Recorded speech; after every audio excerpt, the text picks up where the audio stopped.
ভোটের আগেই চাকরি, মার্চের প্রথম সপ্তাহে চাকরির নিয়োগপত্র দিতে চায় এসএসসি। সেই মতো গতকালের পর আজও 11-12 শিক্ষক পদে কাউন্সেলিং।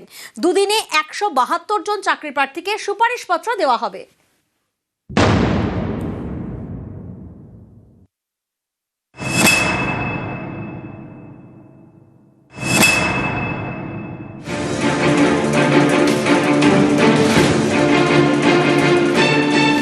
বাংলায় সামনেই ভোট, তার আগে চাকরি।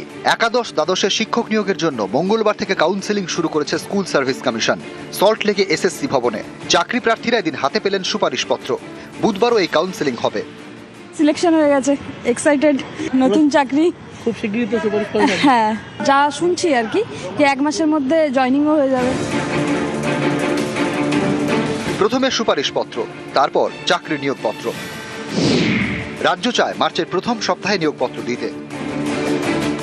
গত ডিসেম্বরে স্কুল সার্ভিস কমিশনকে সুপ্রিম কোর্ট নির্দেশ দেয় 2026 সালের 31শে অগস্টের মধ্যে কাউন্সেলিং প্রক্রিয়া শেষ করতে হবে।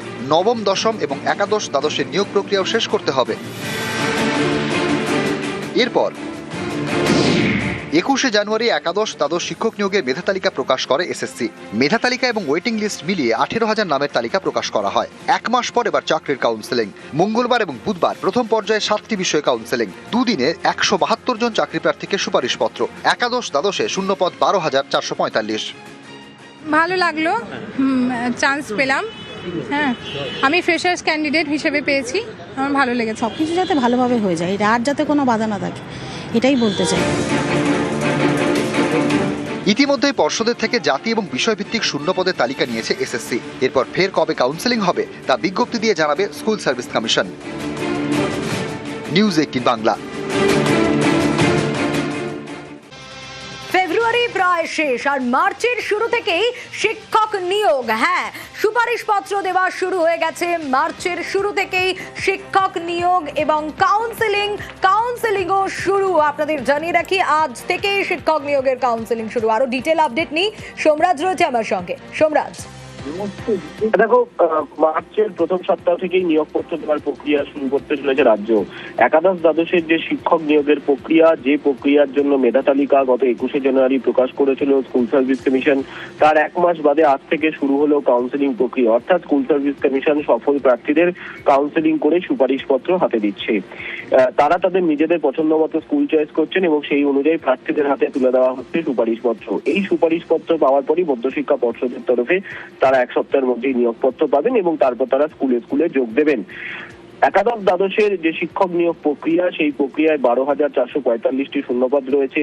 গত 21শে জানুয়ারি মেধা তালিকা, ওয়েটিং লিস্ট মিলিয়ে প্রায় 18,000 নামের তালিকা এসএসসি প্রকাশ করেছিল। তারপর মধ্যশিক্ষা পর্ষদ থেকে বিষয়ভিত্তিক ও জাতিভিত্তিক শূন্যপদের তালিকা পাওয়ার পর আজ থেকে ধাপে ধাপে কাউন্সেলিং শুরু করলো এসএসসি। আজ ও কাল প্রথম পর্যায়ে 172 জন প্রার্থীকে ডাকা হয়েছে 7টি বিষয়ের জন্য এবং তারপর মার্চ মাসের প্রথম সপ্তাহে ধাপে ধাপে আরো বাকি বিষয়গুলির কাউন্সেলিং এর বিজ্ঞপ্তি এসএসসির তরফে জারি করা হবে। বেশ, অনেক প্রতীক্ষার ফল। প্রায় 10 বছর পর এক্সাম হচ্ছে আবার। আমার ফার্স্ট টাইম এক্সাম এটা, আর সিলেকশন হয়ে গেছে, এক্সাইটেড। নতুন চাকরি খুব শীঘ্রই তো সুপারিশ করা যাবে। হ্যাঁ, যা শুনছি আর কি যে 1 মাসের মধ্যে জয়েনিংও হয়ে যাবে। ভালো লাগলো, চান্স পেলাম। হ্যাঁ, আমি ফ্রেশার্স ক্যান্ডিডেট হিসেবে পেয়েছি, আমার ভালো লেগেছে। পরীক্ষা দেওয়ার সুযোগ পেলাম, চান্স পেলাম। হ্যাঁ, শুরু হবে। সব কিছু যাতে ভালোভাবে হয়ে যায়, রাত যাতে কোনো বাধা না থাকে, এটাই বলতে চাই। আমার এমনি বাড়ি হচ্ছে শিলিগুড়ি, এবার যদি সেখানেও পাই চলে যাব, দেখা যাক, বাপের বাড়ি সেখানে।